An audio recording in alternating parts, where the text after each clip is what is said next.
Hey guys, welcome back to the channel. This is Tinola right here. As you guys can see, it's not just me on today's video.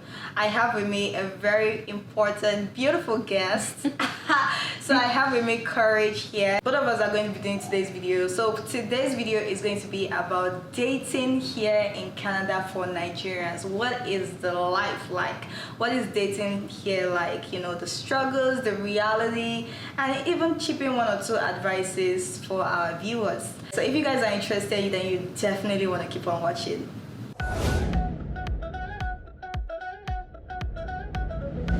Hi guys, welcome back. This is Tinola right here, and if you guys are new to this channel, you're welcome. Feel free to subscribe down below, hit the notification bell beside it. That way you get more content from me every single week. And if you're a returning subscriber, welcome back.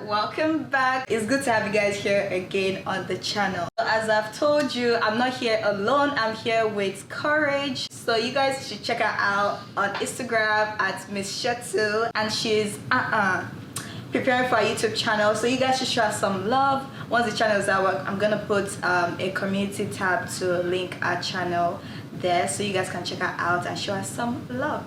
All right guys, so as you probably know by now, if you don't know, well, I'm gonna tell you, dating here for Nigerians is a lot of struggle. Let's just face it. Let's be real. Can we? Shall we? Would we? Okay, let's be real. Okay, so I'm gonna ask this question: what is your dating experience like? If you're in Canada, like, what do you struggle with when it comes to dating? So first thing first, when it comes to dating here in Canada, it's not like Nigeria, okay? The approach here is totally different. So back home in Nigeria, you know, you see the guys, you know, they're like wooing you every single time you go out. You go to Oman Bears, you're going out to grind pepper in the streets, you know, whatever it is. The guys there are so forward, you know, they are ready to woo you every day, anytime, and they'll use words like "I love you," "You're looking beautiful," "Oh sweet lady," you know. They are doing all that kind of stuff.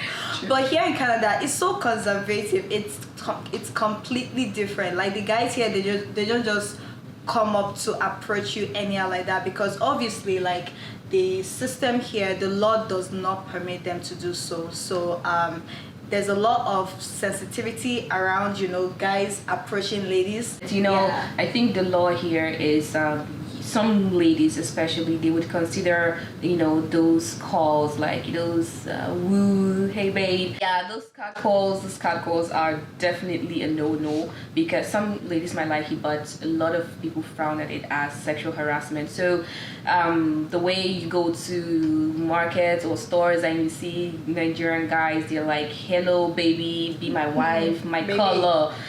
Yo, it doesn't really happen here. And in that case, women have also had to learn to be proactive here. So you can't just wait for the guys to approach you. Yeah. You also have to be proactive, and you have to understand the signals. Yes. Yeah, the signals is in the eye. Yeah, sometimes the guys, they'll talk to you, give you compliments, or help you. Maybe you're in the store or something, they'll help you. But if you don't also catch that signal, they're just gonna go away like that, because they don't want you to feel uncomfortable, you know, based on the fact that they understand their system. So you also have to see those signals and catch it. And you know, as they are throwing it to you, if you catch it in the eye. So moving on to the next point, still on communication and, you know, just being proactive generally. You know, what do you think about, like, the communication here? Like, communication here, I think you have to be really open. You have to let the person you intend to date let them know your intentions, because if you don't tell them your intentions, then you both will end up wasting your time. If your intent is to get married after a couple of years, you're looking for something really serious, then let them know, oh, I'm looking for something serious, I don't want to play around. If you just want to, you know, if you just want hookups, basically. Okay. If you just want hookups, then you let them know. But you know, some of our our brothers, our Nigerian guys, they sometimes communicate that to you, that, oh, I actually want something serious, and other times some of them tell you that they're not looking for anything serious. But most of the time, they just want to see how it goes. That's their language. Let's see how it goes. So it starts up as something just really basic, but then you later see how it goes. But if you want something really defined, that's something you have to talk about with the person who is, interested in you or you're attracted to. Yeah, completely. Like, even if it's not Nigerian, both non-Nigerian and Nigerian, you always have to communicate what you want from the relationship. Actually see that a guy is friend zoning you here in Canada. You might want to pay attention to his kind of person and his sexual orientation, because as you guys know, in Canada here there's a lot of sexual orientation, so you always want to confirm, you always have to confirm, just to know that you guys are on the same page. Are you feeling it, are you into me, or you're not. Just communicate that clearly. Yeah, I agree. So it doesn't look like you're buying water inside empty baskets. For real. I like the way you touched on, Nigerian men that, not just Nigerian men, even Nigerian women, Nigerians generally, communicating about what you want from the relationship. Because as you know, a lot of Nigerians here, immigrants, they claim that this is their relationship status, and that is opposite what it truly is. So we have a lot of single mothers, single fathers. As immigrants, immigration is not easy generally, right? So a lot of people come here and their spouse is back home, or let's say their girlfriend or boyfriend in a serious relationship is back home, and there's no closure yet. They're still in that relationship, but they come here and you meet them and they're like, oh, they're single. So I think that's also quite a struggle here. What do you think? Honestly, I think it has to do with maybe the age of the person that you're finding you want to get something to do with, or you want to have something to do with. If the person is older, on the older side, from 35 and up, you have to. It's really hard to find out if the person is married back home or engaged from at home. You want to be careful when you're dating someone who is 35 and up. And also, you can ask the person when they came to Canada.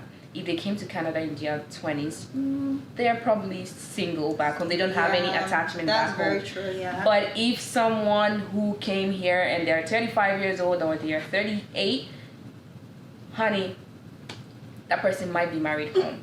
The person might have a wife, and they will never tell you. They will never tell you they're married. They will tell you, "Oh I like you. I want to be with you," but they really don't want to. Or they should use slangs like, "Oh, I'm not happy." Yes, they will tell you. Wife, oh my God, yes. I'm not happy. They will tell you, "I'm not happy. We're always arguing and we're not together. I want someone. I connect with you. I connect with you. I really like your person, and I will take care of you." They still use that slang here. I will take care of you. And then if you're really naive, you would fall for it. You would say, "Oh my God," because here in Canada, it's every man for themselves. You work your 9 to 5, or you do your side hustle. You don't, you're looking for someone to help you out somehow. Yeah. And then this person is like, "I'll take care of you." And then if they fall into that age range, and you're like, okay, he's probably good, financially, but this person is not really good because he's working, you're working, and then he's taking care of his family back home. He has to send something back home. Sending money home. I'm telling you, like, they're sending money home, and they're still wooing you here, like, "Oh, I want to settle with you." And at the end of the day, you realize that you might even end up dating these people, right? This man, you might end up dating this Nigerian man, and just find out later on that he's already in the process of bringing his family from Nigeria here. Yeah. So I think that is actually a struggle, because it's difficult for you to find out if they are saying the truth or not. I wish like there was something that could really point it out, like, "Oh, is this person saying the truth?" I'm going to tell you. Okay. But I'm not telling you, I'm going to tell you. If you want to find out the person you're seeing, if you're a girl in Canada, Nigerian girl in Canada, you're in your mid to late 20s, 20 to 25 to 30, and you're dating someone who is 35 to 40, whatever you like, those guys, they have Facebook. They don't do Instagram like the millennials do. So if you want to find out, you can go to their Facebook and dig. if you like that. I mean, Okay. when you date, this is something I actually did. Some of them, when they even come here, they create a new Facebook account. Yeah. This is my experience. Someone, he's married back home, but he didn't tell me. But this guy was wooing me, and he seemed kind of, serious and genuine. But I got a whiff of it that he is married back home, and I kept asking the guy, like, are you sure you're not married? Are you sure you're not married? And he was like, no, he's not married. Honestly, if I'm married, I would let you know. I'm not that kind of guy. No. I was like, okay, I hear you. I went to Facebook. Lo and behold, brother was married. Wow. He's married back home, and wow, I feel you. You would even, I even asked him. I was like, okay, I got this picture on Facebook. Who is this person? He still lied to my face. He was like, that's his ex. So you have to be careful with. That's the slang they use. Ex. That's my ex. They use that. That's my ex. Someone you've been in a relationship for, like years. Not even 2 years. We're talking about 8 years. You've been in a relationship with this person for 8 years, and then you got to Canada, and probably for some reason you decided to go back home and marry a person, but you needed to come back, sort your papers out so that you can bring the person. Yeah. So you have to be really careful dating here. They Yeah. lie about your status, even if they have a girlfriend who is here in Canada, because we're all so busy. Yeah. You can't really keep track. He might tell you, okay, I have to work overtime. You know where he's gonna work. Honey, you know what I'm saying? He's not going to work. He's not gonna work. He's gonna work somewhere else. Okay. So there's a lot of trust issues, to be honest. And speaking of trust issues, as you guys know, we are in the midst of pandemic, right? And Canada in itself is a very large country. It's not easy for you to mobilize people. It's not like Nigeria where you get Owambes every Saturday. You get to meet people, you get to relate with people. It's easier here for students. Let's say we're in school, it's easy for me to meet my classmates, we relate, something, fire begins to ignite. I agree. Something is beginning to happen. But if you're not students, if you're not someone that goes to church frequently, let's say you work from home, especially now in pandemic, or even if you go to work, Canada is that country where people don't even really have time. So at the end of the day, people resort to online dating. You come back from work, you check your chats online, you go to those websites. There are a lot of them. We have which ones again? There's Match, there's Bumble. I think Bumble, like, women initiate on Bumble. Oh, yeah? Yeah, they initiate the conversation. Men are not allowed to. I don't know. I'm not on it, but that's what I've heard. Okay, But my friend's on it, and that's what she said. Okay. And I think eharmony is like, if you want something really serious, like-minded people, maybe you could even find, if you're a strong Christian, you can find Christian men there to date. There are a couple of them. It depends on what you're looking for. You would find them online, and when you find the one you want, I think now for Match they actually have a video vibe check. So now that there is pandemic, people you don't know where this person's been.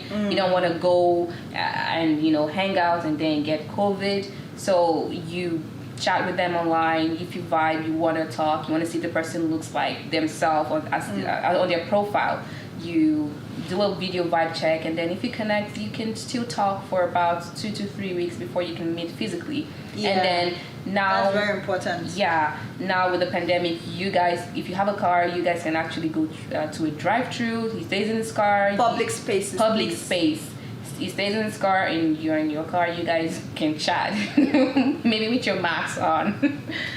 It's so weird now. It's so weird, honestly. So if you're single during a pandemic, it's so weird. But people still find a way. People are still finding ways. I mean, you've been talking about this dating site. Which one do you recommend? Which one are you using again? I was using Match last year. I found some kind of some interesting people.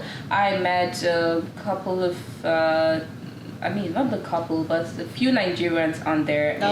But it didn't quite work out because we wanted different things. We're from different worlds, different perspective. Even though you guys are Nigerians.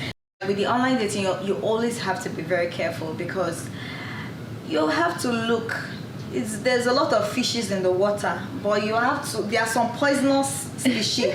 You have to be careful of what kind of species, and sometimes you can't really tell. Yeah. So that's why it's good, like you said, that's why it's very good that you guys are chatting for a period of time, maybe 2 weeks, 3 weeks, before you guys see in person. And when you see in person, please, in an open space, please, we're in Canada, but please, Yes. It's important.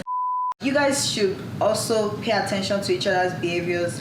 People tend to pretend a lot for the first 3 months, but after the first 3 months, you begin to see their true character. It begins to come out because, you can't hide it. So once you guys conclude that, let's take this thing a step further, what do you think should be like the next steps? Well, I think, both you and the guy, if you guys are taking it offline, take it offline. You both decide mutually, okay, I'm ending my subscription, I'm deleting this application, I'm no longer interested. I found you found me, we found each other, and we're happy. Let's leave. Yeah. But if one person decides to still go there and lurk and search, then there's an issue, which is one of the issues in my experience. Still fishing. The person is still fishing, and then when you ask them, they're like, "Oh no, I just want to, reply a message." I'm like, why are you replying a message when we are already committed? So online dating sometimes is really stressful. You have to go through that vicious cycle over and over again, because then if you find a person searching, it could become an argument and be like, "Oh, why did you also go there to look?" But that's so true though. Like, why did you also go there to look? That's red flags right there. Yeah, so that makes so much it becomes sense. kind of messy, and then the trust issues is like, oh, okay, I just wanted to see who was texting me, but I thought we decided to delete the application. Yeah. So then it was like, okay, you should have trusted me enough not to go see what I was doing. But it's true though. But it's true. It's what true. happens. Yeah. That's very true. I want us to be a bit more specific now with experience with Nigerian men. Like, what do you think about how Nigerian men see dating here in Canada? Well, I think Nigerian men, when they come here, sometimes they might have had some bad experiences with Nigerian ladies from Nigeria, and they're open to new experience. They want to date outside their race, which is totally fine. However, the comparison comes in place. They compare Nigerian women to like foreign women, because when they get here, it's different. Their upbringing is different. Their orientation is totally different.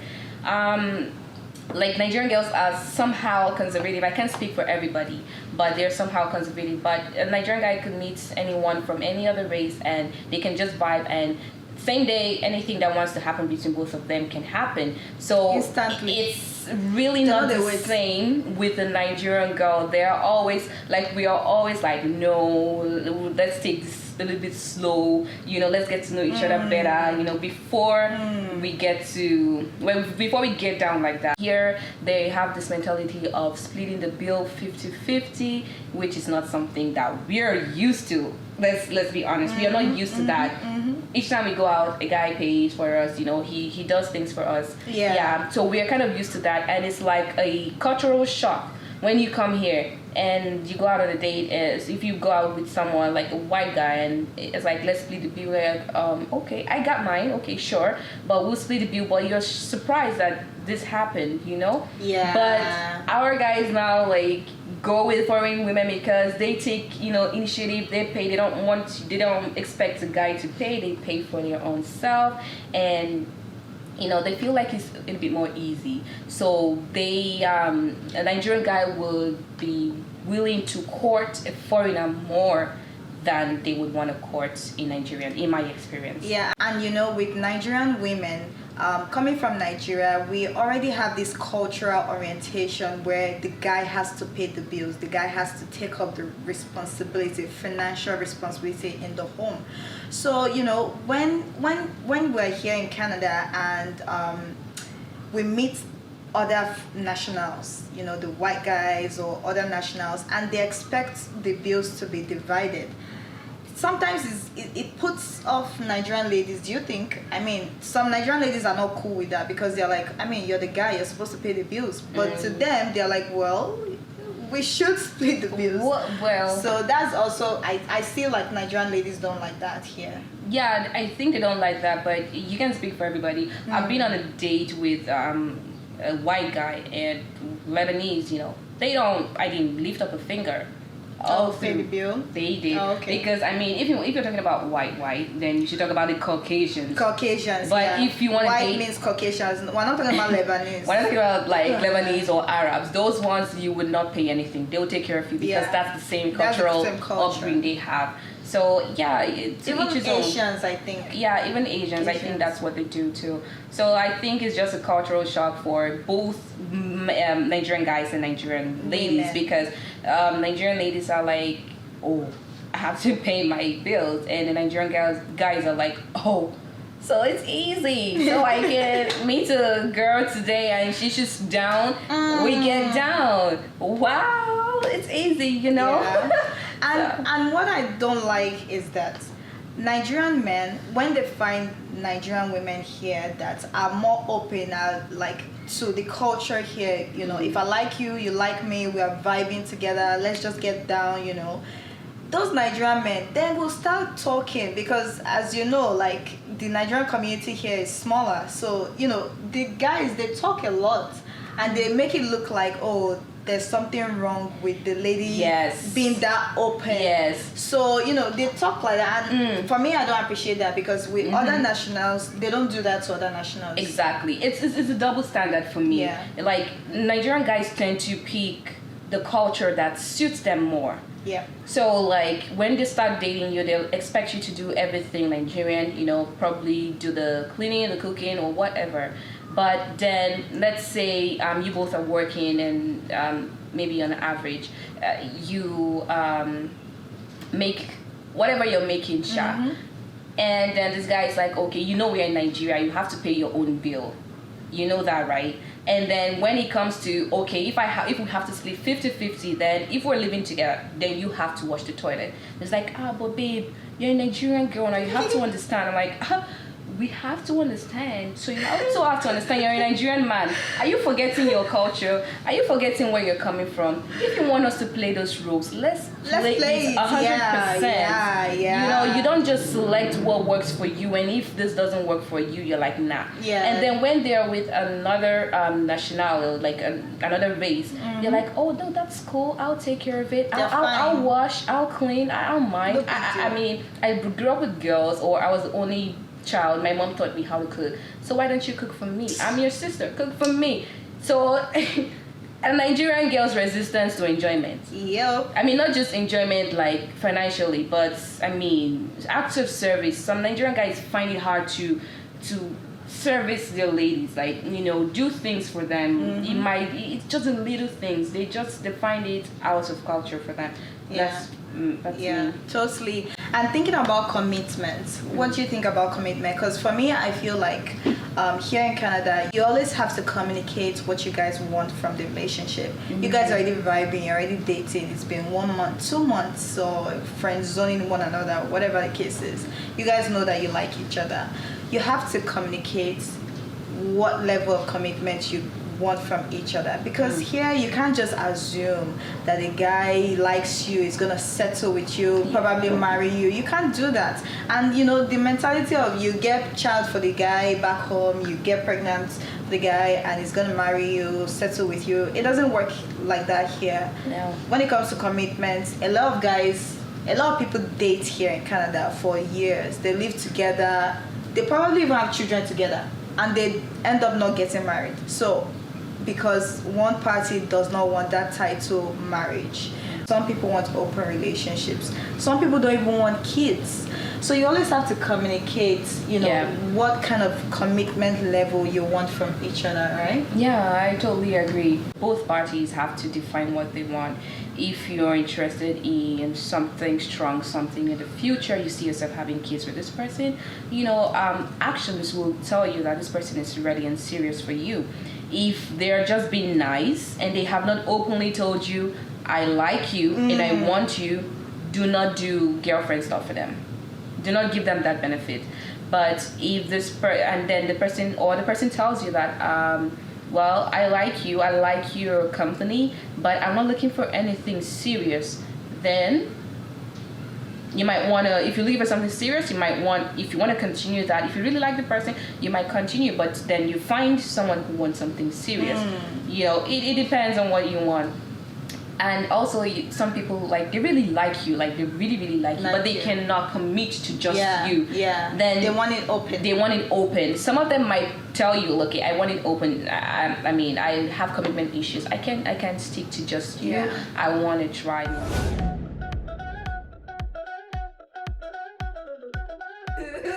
Based on the experiences. Oh my God. Based on the experience.